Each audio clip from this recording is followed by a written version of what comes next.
Pemahaman seperti inilah, sahabatku semua, yang melahirkan pernyataan ikut Nabi atau ikut Syafi'i. Pemahaman seperti ini juga yang membuat sebagian orang berburuk sangka kepada para ulama dengan berkata, tak menyangka ya, ternyata ulama itu lebih mendahulukan pendapatnya daripada hadis sahih.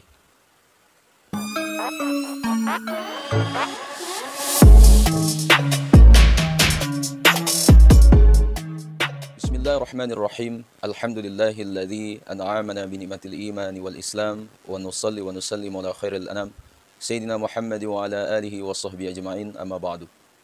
Jika hadisnya sahih, maka itulah mazhabku. Idza sahal hadithu fahuwa mazhabi. Demikian yang diucapkan Imam Agung Imam Asy-Syafi'i rahimahullah. Demikian juga yang diungkapkan oleh para imam agung lainnya, meskipun dengan redaksi yang berbeda, tapi substansinya sama. Imam Malik rahimahullah itu mengatakan, innama ana basyarun ukhti'u wa asibu fanzuru fi ra'yi fakullu ma wafaqal kitaba was sunnata fakhudhu bihi wa ma lam yuwafiquhuma fatrukuhu. Saya hanyalah manusia biasa, kadang salah, kadang benar. Perhatikan pendapatku. Mana yang sesuai dengan Al-Quran dan Sunnah, silakan ambil. Tapi yang tidak sesuai dengan keduanya, tinggalkan. Imam Abu Hanifah mengatakan, Ma ja'a an Rasulillahi sallallahu alaihi wasallam fa'ala ar-ra'si wal 'aini wa ma ja'a an ashabihi ikhtarna wa ma kana ghaira dhalik fahum rijalun wa nahnu rijalun. Apapun yang datang dari Rasulullah sallallahu alaihi wasallam, maka di atas kepala dan di depan mata, maksudnya mesti didahulukan. Sementara yang datang dari para sahabatnya, kita akan seleksi. Adapun yang datang dari selain itu, maka mereka laki-laki, kami juga laki-laki. Azabi kesemuan rahmati Allah. Tapi apa yang dimaksudkan Imam Syafi'i? Bahwa kalau ada hadis yang sahih, maka itulah mazhabku. Apakah ini artinya ketika ada hadis yang dihukumi sebagai hadis yang sahih oleh seorang ulama hadis, berarti itulah mazhabnya? Dan kita mesti meninggalkan mazhab yang telah ditinggalkannya melalui kitab-kitab yang ditulisnya, serta kita para ulama yang mengikutinya. Apakah ini artinya ketika ada seorang ulama di abad ini lalu menghukumi sebuah hadis sebagai hadis yang sahih, berarti seluruh ulama mazhab Syafi'iyah khususnya mesti mengikut kepada hadis ini dan meninggalkan mazhab yang telah diwariskan oleh ribuan ulama dari generasi ke generasi? Azabi kesemua yang rahmati Allah subhanahu wa ta'ala. Sekilas, ungkapan Imam Syafi'i ini memang bisa dipahami seperti itu. Bahwa ketika sebuah hadis dinilai sebagai hadis yang sahih, maka Imam Syafi'i sendiri mesti berpegang kepada hadis ini dan rujuk dari pendapatnya yang berlawanan dengan hadis tersebut. Azabi kesemua yang rahmati Allah subhanahu wa ta'ala. Ini yang dipahami oleh sebagian orang. Termasuk seorang ustaz yang dengan penuh percaya diri mengatakan bahwa Imam Syafi'i rujuk dari pendapatnya tentang sunnahnya kunut subuh. Karena hadis tentang itu ternyata lemah. Hadis yang sahih adalah hadis yang mengatakan bahwa Rasulullah SAW hanya kunut selama 1 bulan. Setelah itu meninggalkannya sama sekali. Pemahaman seperti inilah, sahabatku semua, yang melahirkan pernyataan ikut Nabi atau ikut Syafi'i. Pemahaman seperti ini juga yang membuat sebagian orang berburuk sangka kepada para ulama dengan berkata, tak menyangka ya, ternyata ulama itu lebih mendahulukan pendapatnya daripada hadis sahih.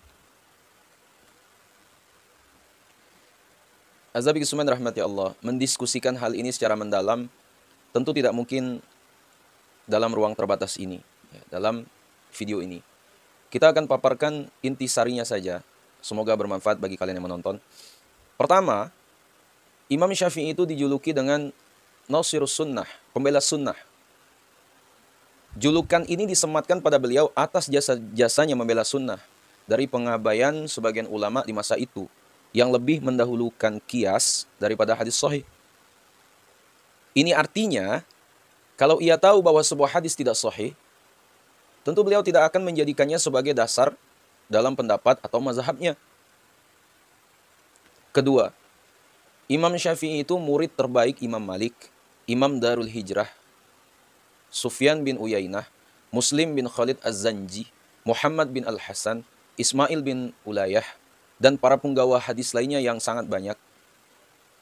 Ini artinya pengetahuannya tentang hadis tidak mungkin di bawah dari para ulama yang lain. Ya. Apalagi ulama yang datang belakangan. Ya. Nah, apakah mungkin ada hadis yang tidak diketahui oleh Imam Syafi'i kesahihannya? Lalu ada ulama di masa ini yang membuktikan bahwa hadis tersebut sahih. Dan Imam Syafi'i ternyata tidak mengerti hal ini. Ketiga, penilaian sebuah hadis sebagai sahih atau tidak sahih sesungguhnya adalah masalah ijtihad. Artinya, boleh jadi seorang ulama menilai hadis A sebagai hadis yang sahih, sementara ulama lain menilainya sebagai hadis yang dhaif atau lemah. Nasabiku semua yang dirahmati Allah, memaksakan penilaian ulama pertama kepada ulama kedua atau sebaliknya, padahal kedua-duanya sama-sama hasil ijtihad, adalah sesuatu yang keliru. Ya. Lebih lugas lagi, Imam An-Nawawi itu menjelaskan apa yang dimaksud Imam Syafi'i dengan kalimatnya yang seperti ini. Kalimat ini, jika hadisnya sahih, maka itulah mazhabku, bisa dijadikan acuan oleh orang yang sudah sampai ke derajat mujtahid dalam mazhab. Kalimat ini bisa digunakan kalau orang tadi yakin bahwa Imam Syafi'i tidak mengetahui hadis yang bersangkutan, atau ia tidak tahu tentang kesahihannya. Kesimpulan ini ia peroleh setelah ia membaca seluruh kitab karya Imam Syafi'i, termasuk kitab yang dikarang oleh para sahabat dan murid-murid yang mengambil ilmu darinya. Ini kriteria yang sangat berat, sangat jarang orang yang bisa memenuhinya, sahabatku semua. Ya. Kenapa kriteria tersebut dibuat demikian berat? Karena boleh jadi Imam Syafi'i sengaja tidak mengamalkan beberapa hadis, sementara beliau tahu kalau hadis itu sahih. Disebabkan ada alasan lain yang membuatnya tidak mengamalkan hadis-hadis tersebut. Ya. Seperti ada masalah pada sanad atau matan dalam penilaiannya. Atau hadis itu kemungkinan mansukh. Atau ia memiliki interpretasi yang lain. Atau alasan-alasan lainnya. Hasabiku semua rahmati Allah. Imam Ibnu Huzaimah, seorang ulama yang sangat mumpuni dalam fikih dan hadis sekaligus, itu pernah ditanya, setahu Anda, apakah ada sunnah atau hadis Rasulullah SAW tentang halal dan haram yang tidak dicantumkan oleh Imam Syafi'i di dalam kitabnya? Ia menjawab, tidak ada. Hasabiku semua rahmati Allah, kita tutup dengan sebuah kisah yang terkait dengan masalah kunut subuh, yang oleh sang ustaz dikatakan bahwa Imam Syafi'i rujuk darinya. Ya. Ada seorang ulama bermazhab Syafi'i, itu bernama Abul Hasan Muhammad bin Abdul Malik Al-Qaraji. Ia seorang ahli fikih dan juga hadis. Meskipun bermazhab Syafi'i, tapi ia tidak melakukan kunut subuh. Ia beralasan, ada hadis sahih bahwa Rasulullah SAW meninggalkan kunut di waktu subuh.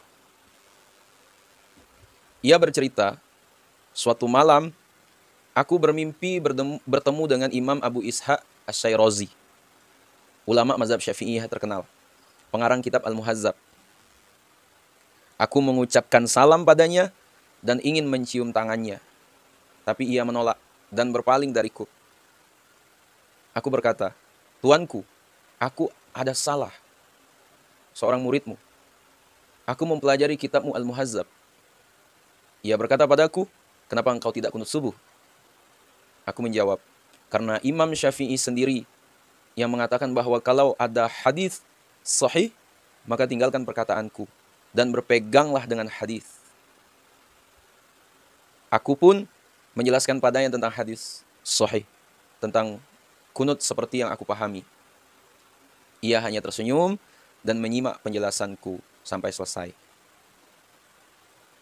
Ashabiku semua yang dirahmati Allah, dikisahkan kembali setelah bangun, aku kembali mengkaji hadis-hadis tentang kunut subuh. Akhirnya aku baru menyadari bahwa yang ditinggalkan oleh Nabi Muhammad SAW dalam sholat subuh itu adalah kunut nazilah untuk mendoakan keburukan terhadap suku Ri'al dan Zakwan, suku yang membunuh para sahabat Nabi. Sementara untuk kunut biasa, ada hadis yang diriwayatkan oleh Isa bin Mahan. Akhirnya aku pun kembali melakukan kunut. Aku tidak lagi meragukan pendapat Imam Syafi'i dalam hal ini. Yang terjadi sesungguhnya adalah, ashabiku semua, pemahaman kita yang singkat dalam mengkaji hal ini. Ashabiku semua yang rahmati Allah Subhanahu wa taala, ya mungkin itu dapat kami sampaikan. Ya, kita sama-sama berdoa kepada Allah Subhanahu wa taala. Semoga Allah berikan pemahaman yang luas dalam keilmuan kita, dan ketika kita melihat suatu perbedaan, ya kita bisa berlapang dada menerima perbedaan tersebut. Ya, nah, sahabat semua rahmati Allah, karena antara ulama saja itu saling berbeda pendapat. Ya. Tapi di balik perbedaan pendapat tersebut, ya mereka tidak saling bermusuhan, tetap ya saling bergenggaman tangan. Sahabat semua rahmati Allah Subhanahu wa taala, sekali lagi kita berdoa kepada Allah, ya semoga Allah berikan keilmuan, semoga Allah tambahkan ilmu kita, ya, bagi yang masih belajar, ya apalagi yang baru hijrah, ya semoga Allah berikan pemahaman terusnya pada diri kami sendiri. Nah, sahabat semua rahmati Allah, mungkin itu dapat kami sampaikan. Sekiranya video ini bermanfaat, jangan lupa share pada orang kita cintai, dan juga jangan lupa share ke akun media sosial kalian yang lainnya agar jauh lebih bermanfaat lagi. Wallahu a'lam. Assalamualaikum warahmatullahi wabarakatuh.